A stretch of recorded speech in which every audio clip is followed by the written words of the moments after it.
Good morning, good afternoon. Today I want to go over a nodal analysis problem. You could also solve this with mesh analysis, but I might cover that in a different video later. But today we're just going to do nodal analysis. Nodal analysis really comes from Kirchhoff's current law, and that kind of states that at any given node, the sum of the currents needs to equal 0. Another way to think about it is kind of like what comes out of it needs to equal what comes into it. We just don't know what direction things are. So we like to kind of generalize it by saying the sum of the currents is going to equal 0. And in this case, the only given current we know is from the independent current source, that's 1 amp. So we know that 1 amp is going from V2 to V3, but other than that, it's kind of a mystery to us.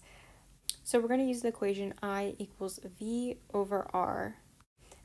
But to be more specific, I equals VB minus VA over R, where VB and VA represent the voltages before and after the resistor. And the way I think about it is VB always is going to be the tail of a current, VA is going to always be the arrowhead of a current. So we can use this to calculate V2. The easiest way to think about it, and the way I was taught, is that you always assume for each node that the current is going into it.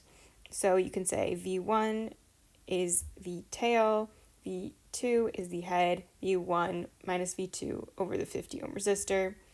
As we talked about before, we know that 1 amp is always going to be leaving a volt V2, and then similarly we can say 0 minus V2 over the 30 ohm resistor because 30 on one side is connected to V2 and on the other side it is connected to the ground, which is always 0 volts.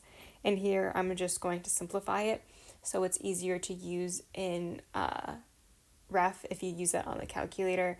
But honestly, if you have one of the fancier ones, it might just kind of solve systems of equations for you.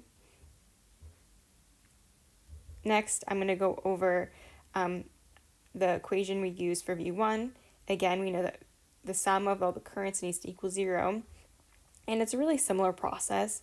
The only difference now is that we assume that the current is going into the node, all currents. So it's now V2 minus V1 over 50, whereas in the previous equation it was V1 minus V2 over 50. And honestly, I was really confused by this because you know that the current is going to be going only one of these directions. So they're going to be leaving or coming, but it honestly doesn't matter. Because we know that essentially we know that V1 minus V2 over 50 is the negative version of V2 minus V1 over 50. One of them is the negative version of the other, and we know that because one is leaving and one is coming and they're two different nodes, that this will always be true. It's just easier to wrap your head, or it's easier for me to wrap my head around the idea of just drawing it like that, but it is not actually factually true. That was kind of a ramble, but let me know if that didn't make sense or if you want like a better explanation on that. Anyways, just doing a similar system and process for V1, and then we'll be moving on to V3, which is a very similar process. Also, just as a side note, I did simplify V2 a little bit more. I just divided everything by 10, but there's a jump in the cut if you notice that. That's all that really happens.